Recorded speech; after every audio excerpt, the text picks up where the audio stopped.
नमस्कार। हम राजीव रंजन तिवारी रउआ सबके रंजन रस में स्वागत बा। आज बिहार के राजनीति पर बात करे के बा। बिहार राजनीतिक रूप से बहुत संवेदनशील राज्य है। वहाँ बात बात पर राजनीति तो होबे करेला, आ बिना बात के भी राजनीति होला। अभी 2-4 दिन से वो नया खेल चालू भइल बा। वहाँ सवर्ण आ दलित के राजनीति के गोपालगंज में राजद कथित रूप से राजद आ माले समर्थक 3-4 लोगों के हत्या हो गई बा। और वो हत्या के बाद जौन बात हो राजनीति गरमा गई बा। आरोप लागता जे ओजा के विधायक अमरेंद्र पांडे और पप्पू पांडे जी ये हत्या करौले बनी। हालांकि वहाँ का ये आरोप के खारिज कर दिल बानी कि हमारे ऊपर गलत आरोप लगावल जा रहा बा। लेकिन अब राजद के ये बड़हन नेता बा तेजस्वी यादव, राबड़ी देवी, तेज प्रताप यादव, लालू यादव जी के कुनबा ह। अब इन्हों लोग के राजनीति जौन बात चालू हो गई बा। खैर, हत्या अपराध कहीं से भी ओकरा के तारीफ के नहीं कही जा सकत। बहुत गलत भइल बा। चाहे जे मरले होखे, जे हत्या कैले होखे, वो गलत कैले बा, पहली बात।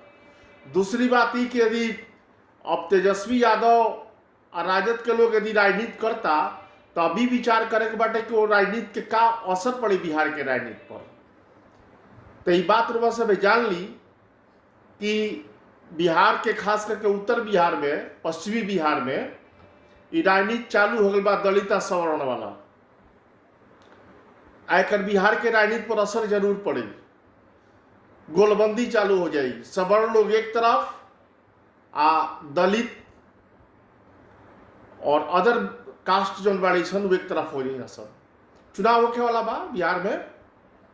वो चुनाव पर एक असर पड़बे करी, निश्चित रूप से पढ़ही के चाहिए या पड़ेगी, पड़बे करी ओकरा के रोक नहीं के सकत।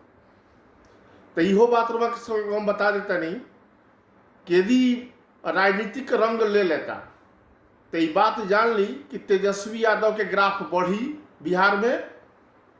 सवर्ण लोग एकजुट हुई। नीतीश बाबू के बिरादरी के लोग भी सवर्ण लोग के साथ जुड़ी। लेकिन जो दलित बिरादरी बा, अदर कास्ट जो बड़ी सन, उनमें मुसलमान लोग भी बा, ये जब एकजुट हो जाए, एक तरफ हो जाए, तो फिर कहानी नीतीश बाबू के बिगड़ जाए या भाजपा के बिगड़ जाए। फिर संभालना मान के ना रही। कुल मिला जुला के कहे वाला स्थिति बा।